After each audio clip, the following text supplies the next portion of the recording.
idea for it. Guys, please. Yeah, so Jacob is, I'm super into like tools of thought and kind of the idea of how can you go to better tools and better mediums that allow greater expressiveness of human thought. And Jacob is building Idea Flow, which is a notebook to augment intelligence. So super interesting stuff, and perhaps one of the few founders that we have in the schedule. For you, Jacob, Thank you. Very excited to meet you all, and excited to share this topic, which is very close to my heart. But before we dive into the main content of the presentation, for people who know me well and what direction I want to move the state of the global mind, you'll be very unsurprised that I'm going to suggest this. But for anyone who I 10-minute meditation prior to beginning the course. So, no pressure to do this. You know, you can keep scrolling through Instagram if you really want. But I want to share something that I do almost every day that is key to the origin point of both my company and the ideas that are expressed in this talk. And you can also just sit there and meditate if you prefer. But what I'd like to do is invite anyone who wants to stand up for a moment. All we're going to do is take our arms, have our fingers point gently towards each other. Bend your knees a little bit, sink your hips a little bit, and let the mind settle down towards the lower belly. Let the thumbs be soft. Draw in the lower jaw. Let the tongue tip go to the roof of the mouth. Close the lips. And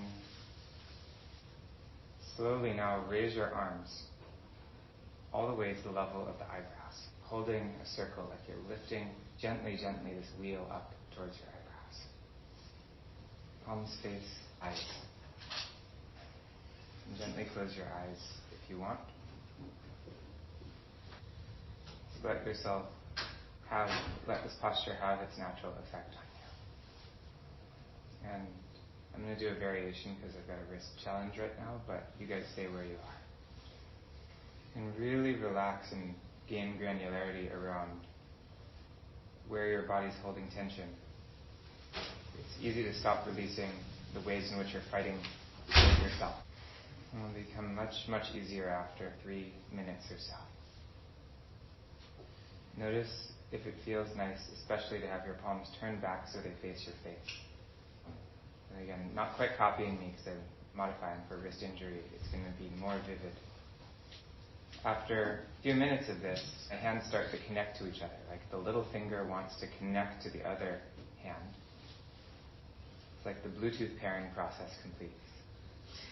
From a neurological standpoint, nerves that fire together wire together. And you can see after only several minutes a neurological change, temporary in the brain, when you use parts of the body as a unit. An experience I have sometimes is letting the waves of my emotions break on the rock of my posture. Sounds a little intense putting it that way, yet there's this gentle way that I get disturbed from being centered, and then I return to being even. Noticing if the tongue tip is off the roof of the mouth. Really relax something you couldn't relax before. To really soften your eyes, soften your consciousness. And very slowly, not rushing whatsoever, keeping that just, okay, we're chilling here vibe. Lower your arms, keeping that sense of connection. And then bring the hands overlapping each other gently, just underneath your navel. The centers of the palms align. The hands don't quite touch. Hands don't quite touch the body. My back just released. It's awesome. My feet put out. And I invite you to feel if one location is a little bit more pleasant than other locations. If you move your hands more to be crossed or more up or down, where does it feel the most pleasant? And for me, it feels the most pleasant when the centers of the palms stack. It's almost like a little magnetic sensation. Yeah, it's really nice. And try getting the hands just on top of each other one more time if you haven't. And I'm curious to hear what anyone notices from this. You can say it if you want. Feels like it's supposed to be here. That's really sweet. It feels like it's supposed to be here. Deep relaxation. Wonderful. Any other things people notice? Heat. Heat. Very nice. And then take your hands like this and overlap them. Making this. So, did anyone feel overwhelmed at some point during this exercise? Like, oh my God, this is unpleasant. You did, yeah. How was that for you? Any more thoughts come up or reflections on the experience? The pain wasn't constant. It was not constant. Yeah. The one. Your favorite was the palms overlapping across. Yeah, on the back there. You said on the back? Like the feeling that it brought the back as well. Yeah. Wonderful. So this is, meditation is where a lot of good aesthetics have come from in my life, where I've become my more clear version of myself. And this is one type of meditation. It's Qigong, Chinese standing meditation. And say that the origin of my company, which we've now raised over 10 million in funding, came from doing Qigong at Stanford StartX, the Startup Accelerator, many years ago. I had this very clear vision about how society operates. And so, and also how I operate, how the sparks of motivation knit together to form coherent action, even when my system's under a lot of stress or a lot of pain, which it was at the time. I'll tell you more about that in a second. And everything I'm working on right now, from the company to my side projects to this talk, is in the service of making the global mind more coherent, helping it so that the different parts of myself internally don't fight each other, and helping it so that the different parts of my extended self, which includes all of us, don't fight each other unnecessarily, that we're not leaving the untapped potential we have to coordinate, to move in unison, to efficiently meet our needs on the table. And so that's the consciousness that I think is needed to inform the teeming, highly energetic hive of humans that is the entrepreneurial ecosystem. And I want to create the infrastructure to enable a different type of collaborating for humanity. Alan Kay, who's a computer pioneer, says the real computer revolution hasn't happened yet. And that's because we haven't yet seen the age of massive scale coordination systems, which we're just at the dawn of right now. We're not just at the dawn of it. The people in this room are part of it by participating and experimenting and tinkering with the potential of massive scale coordination systems, which is really the potential of the web to unlock our ability to connect and harmonize with each other in ways that humanity's never seen. So I want to ask the question, if we had perfect coordination, how long do you think it would take to get everybody on Earth's basic needs met? And here we're just going to be really simplistic and define needs as food, shelter, water, and of course there's profound psychological needs that are no less important, and others as well. But I'd love to hear some estimates from the audience. 1 month. 1 month. Great, we got an estimate. Any more months? Any more estimates? 5 days. 5 days. Woo! I like it. However long it takes for the logistics to work out. Say it again. However long. It takes for the logistics to work out. Yep, exactly. So I spoke with a couple of logistics experts, and I got several estimations ranging from, in some sense, on the order of weeks to the order of months. I think it could happen faster still. I'm still optimistic. But my favorite answer was 21 days, because that's roughly how long it takes to ship cargo across the globe, and it's also how long they say it takes to form a habit. And we're dealing with neurological systems here, and not like, we don't suddenly gain superhuman abilities overnight to like solve all the tech or something just because we can coordinate better. But it's a very human number to hit with. But that's again an order of magnitude estimate. A few weeks, a few months, it's all there. And one thing that I see, there's a deeply related question, which is how many people would have to work in the world to meet everybody's needs? What if only 100 million people worked? Could we meet everybody on Earth's needs? Does anyone have an estimate for that number? Is it still basic needs? Yeah, just basic needs. Like people are going to drop everything. We're just going to go for basic needs just for the sake of simplicity right now. 2%? 5%. This isn't 2% of the world's. Yeah. All these are good stats. And I asked this question. This one's a harder answer to get. I didn't get a very good official stat on this, but it's some infinitesimal fraction of the world's population. Technology has made us hundreds to thousands of times faster and more efficient at doing work than we were 100 years ago, and it's really unbelievable. I want us to just, not that I suggest this is what we actually do, but to picture a world that was so efficient that we could all take turns working once every 10 to 20 years, for 1 year every 10 to 20 years or something, and then the rest of it we just have all of our needs met. Just picture that future, even if the order of magnitude numbers aren't exactly like that. What would we do with ourselves? What potential would we have? How free would we feel? And where would our natures take us? What would we do to fill that time with something that's truly, truly aligned with our nature instead of being coerced by the external circumstances? And of course, it is fun to go work on real problems. That is its own motivation. But I invite you to ponder that. So, I also invite you to ponder what's happening now, which is, what's happening now is the Earth is right now like a quivering, scattered body that's moving against itself chronically. It's like one part of the dog moves in one direction, another part of the dog moves in another direction. And it kind of is this like quivering mass that may shake and vibrate its way towards a destination. But really, what it's like is the old cartoon cat dog, which has one half going one way sometimes, one half going the other way sometimes.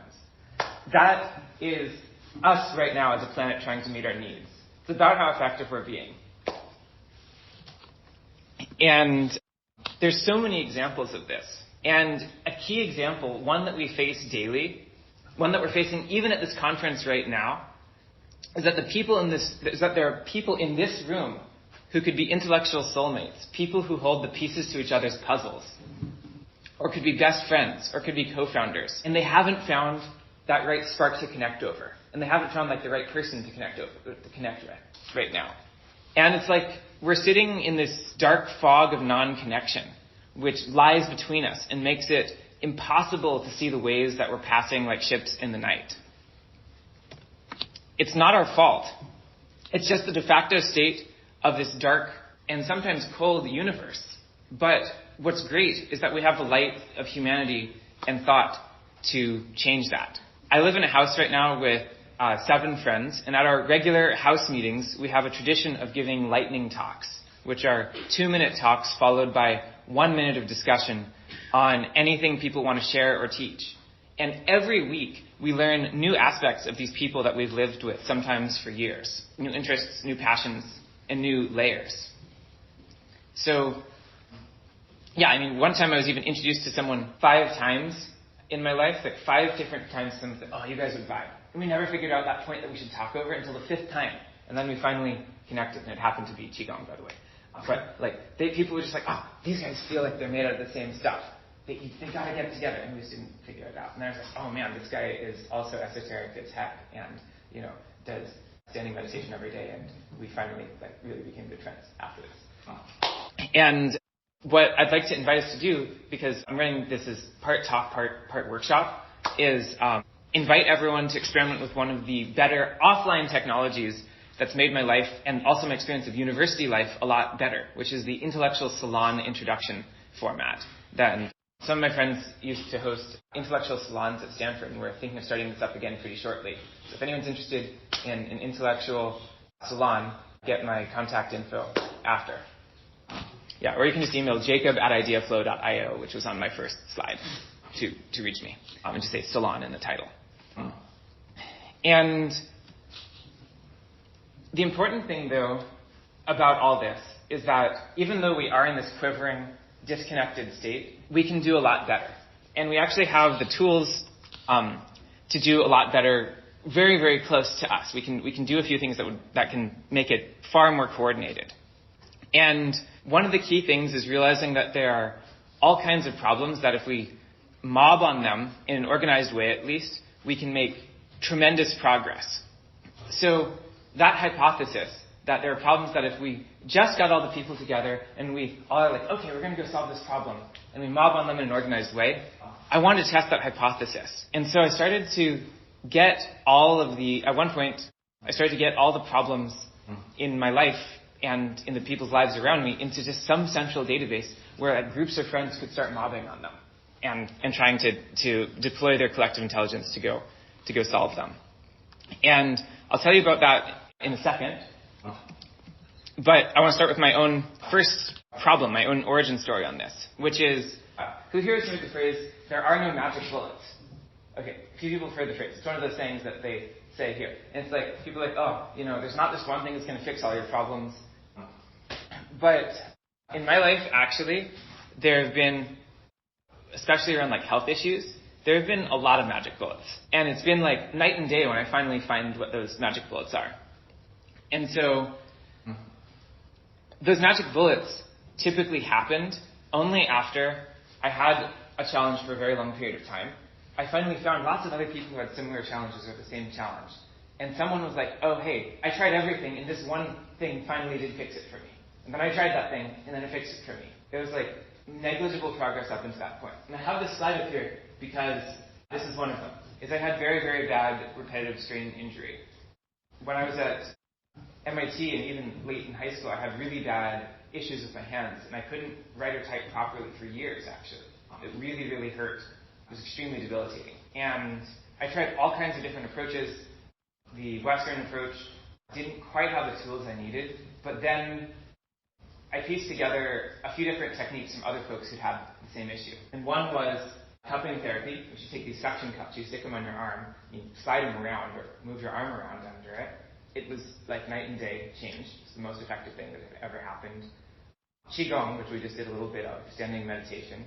It was like I had chronically tight shoulders for years and years and years. And, I did this for like a few 15, 20-minute sessions, and the shoulder tension was just permanently gone. It's unbelievable. And then PRP injections, which is they take your own blood.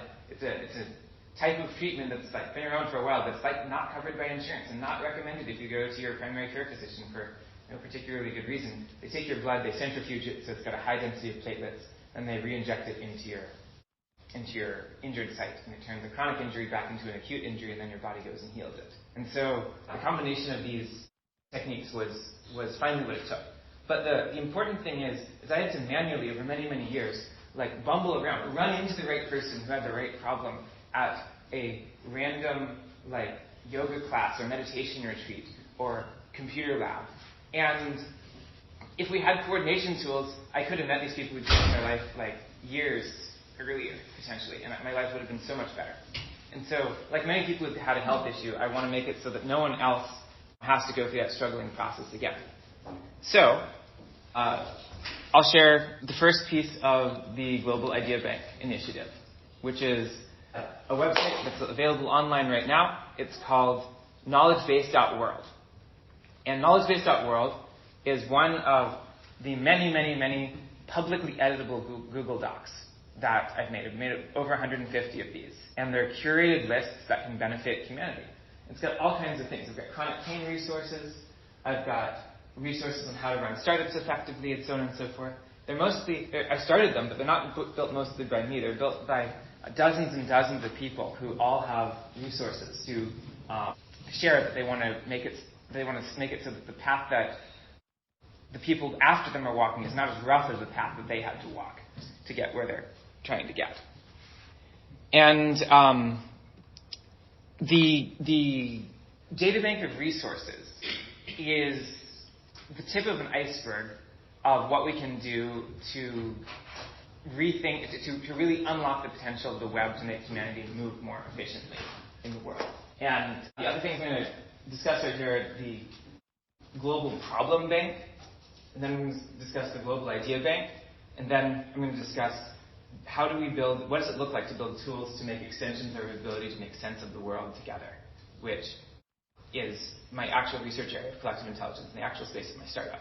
It's how do you increase the collective IQ of a room of people. So if you have a room full of people trying to solve a problem, they're a certain amount of effective, and then you give them a tool, and then they're more effective at solving that problem. That's increasing the collective IQ. So I'm going to start with the Global Problem Bank. This is a website also available, issuetracker.world. And as part of this initiative to enable people to start mobbing on problems, deploying their collective intelligence to solve world issues, we decided, why don't we just put all the issues in a single centralized location? And these can be really bottom-up, like really persnickety issues that are like, hey, the lights in this hallway at MIT are not working and it's easy to trip. That can be a little tiny problem. Or it can be like a very top-down thing, like reduce homelessness in San Francisco or something like that. Or just like increase the sense of peace, tranquility, health, and happiness in a certain city. You can fit all levels of issues into this space. But this is the hub where you can find all. If people have an issue that they care about in the world, my call to action is add something to this list. There's an open problem that you see that you really want people to go work on. Just, append it to the bottom of this list, and we'll start to mob on it afterwards as a group of people. And what's really cool is when you develop a list of problems from lots of different people, they start to cluster together. And so, for instance, I interviewed people from Mongolia, because I have a number of friends from Mongolia, and they know people who know the issues. And we started to create these clusters of related problems, some of which are actually just like similar to each other, and some of which are interdependent and like causal to each other. But that big list of problems becomes a graph of problems. And that's the first step towards getting more organized to systematically start to do something about these issues. And I'm going to give an example that's maybe it seems more simplistic, but it's, I think, easy to understand the power of a system like this to help you see beyond the shadows of suggestions that make it into the public consciousness and see the actual root cause of an issue. And so I interviewed a lot of people at various universities, and one was Harvard, in a student body, and I asked for a list of suggestions to student government. And we found that suggestions from many different people all were related to each other. And the people who had related suggestions, through the process of building this graph, they were able to find each other and support each other in taking action to make similar initiatives. So an example that is here is zooming in on this graph. There's a cluster, things submitted by 3 people totally independently, which is break down silos between different Harvard schools, forced cross-registration, and more inter-school mixing. This is all about trying to get people more connected on campus, ironically, which is very meta on this talk, and making it so that people are intermingling outside of their silos. And by building a graph of these related suggestions, and by the way, these connections can be made with AI as well as manually nowadays with modern tech. And I'll talk about the AI tools that are like right upon us and will be upon us in this very room in a minute. But these suggestions are all sort of symptoms of a deeper issue, or they're all pointing at a deeper issue. They aren't necessarily the issue. And this takes us to, who here has ever read Plato's Allegory of the Cave? So, great. It's a thought experiment that's about like the process of understanding the nature of what it takes to understand the nature of the universe. And what Plato says is that we see only the shadows of true phenomena. We're usually like prisoners in a cave forced to stare at a wall and only see the shadows of reality projected onto that wall. And our task, using our minds, is to stitch together the different clues that we get from these different shadows to figure out what is that object behind us actually looking like. And by building a graph of problems, we see beyond the shadows that are those problems. And we are able to strike at the roots of the problems instead of the branches. So that's another one of the key ingredients to making highly effective collective action. This is also, incidentally, one of the few things I'm very, very passionate about using these force-directed graph views for, because it allows you to find the clusters. It is to untangle the clusters of related issues. So, all that is to say, let's mob on problems in a well-organized way. The World Issue Tracker project also has evolved into a community, which is available at quests.world, which is also known as the World Quest Guild. And it's just like, if I want to wake up today and go do something that will advance getting people's needs met in an efficient way, well, this is the hub to do it. And these are the people that I'm going to go do it with. And so I invite you to go to quest.world and actually add yourself to this people spreadsheet link there if you want to become part of this community and take a coordinated initiative. I also want to plug just a very particular example of this that I'm involved in, which is the Stanford Rare Disease AI Hackathon. And this is the first time, for many cases with various rare diseases, that you've gotten the right combination of hackers, patients, and clinicians working together to solve a very, very rare disease. And we've got a focus, I think, on hypophosphatasia and variants of Ehlers-Danlos syndrome right now, which really wildly, Greg Brockman, the OpenAI co-founder, just posted on Twitter that his wife was just diagnosed with one of these rare diseases. And he said, I want to see anyone who can go use AI to go help make diseases like this be cured.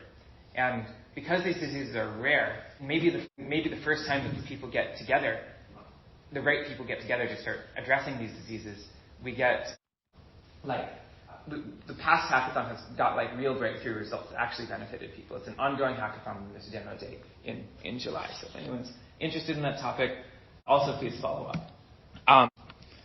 So I want to, before we go into the ideas for the next generation of this, just these simple sort of getting people organized offline connection efforts had tremendous results.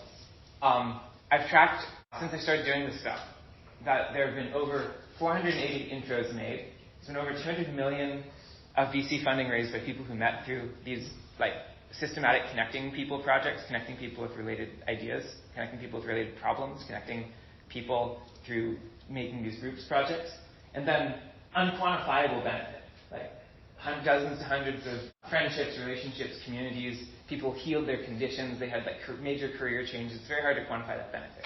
But the low-tech version of this, or it's like the medium tech.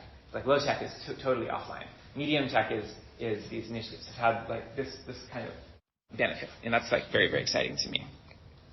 And the way that this charts a course for the future of entrepreneurship is it's very interesting, which is there's this when we build a database of problems and connect related problems to each other, this enables us to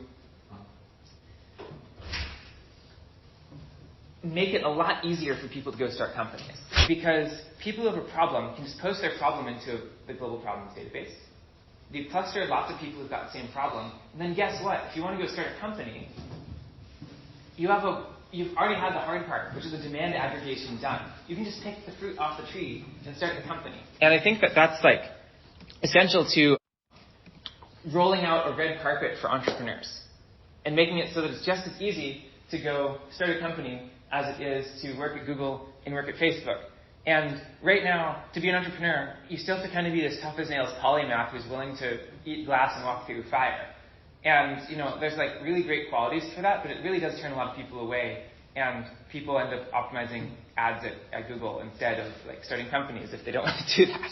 And I asked the question, is how much could the engineers accomplish who are currently optimizing ads at Google accomplish if they directed their energy towards these well-organized, important problems? So that takes us to the title of this talk, which is the Global Idea Bank. It's available at ideabank.global.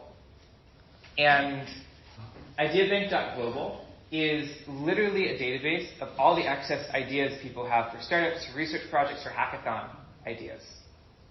And there's a list of ideas, and then there's a graph of ideas, which I can give you some tutelage on how to appropriately and best make use of. There's also a link to a page called Startup Ideas straight from there, which is specifically good startup ideas.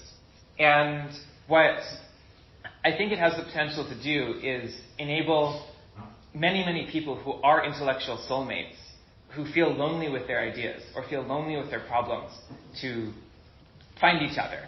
And I hope that, if people at this very conference post on there, we will be able to connect folks who should meet each other in this very room. And what I see is a future where no one who's suffering with a problem needs to go at it alone.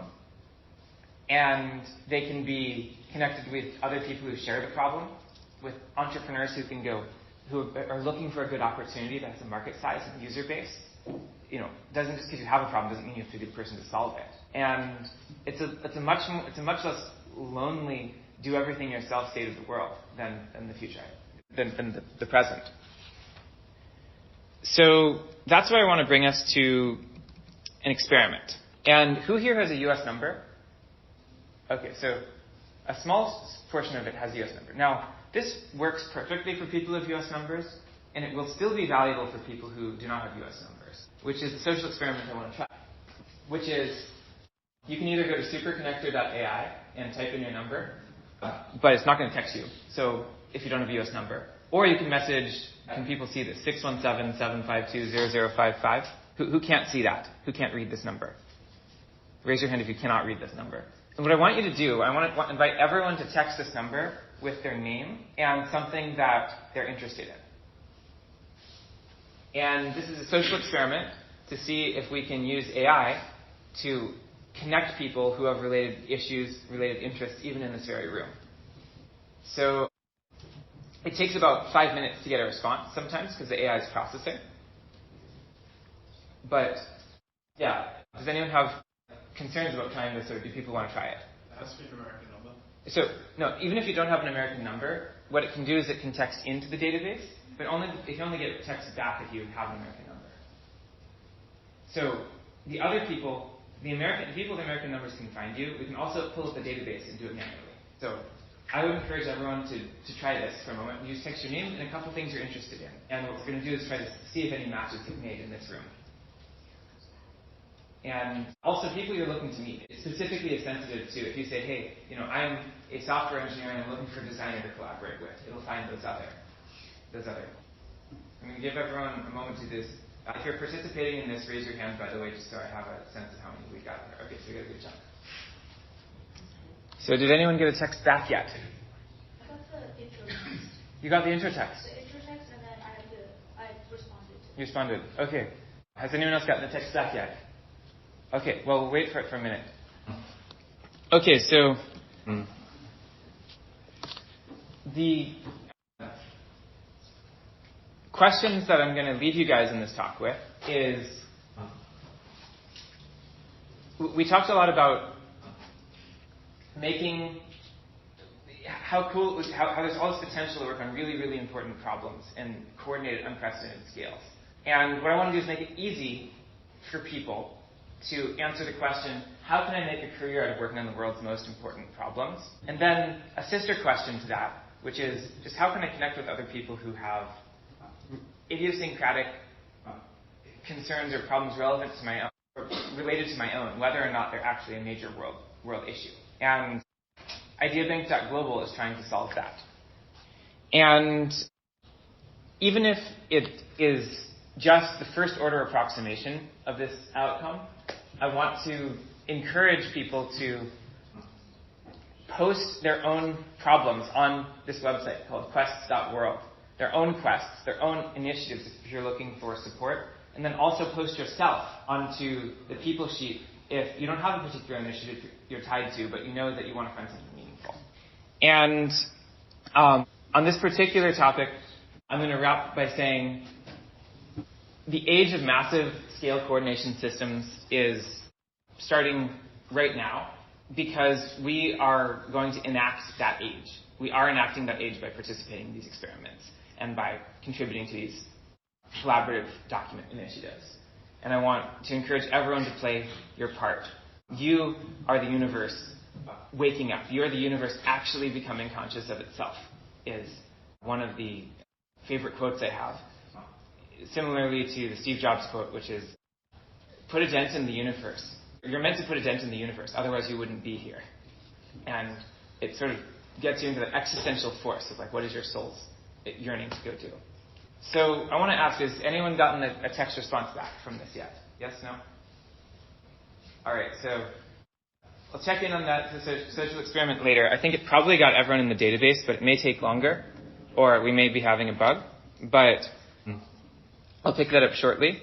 And I want to leave this by encouraging folks to go and get in touch with me if they want at jacob@ideaflow.io, to post at ideabank.global, and also to check out IdeaFlow, the note-taking app that we're building that augments your intelligence. If you go to ideaflow.io, that's just that URL, you can find it, you can try it, you can watch the little video tutorial, and it's how I actually function as a superconnector in the world. And I want to leave it up to our MC. Thank you.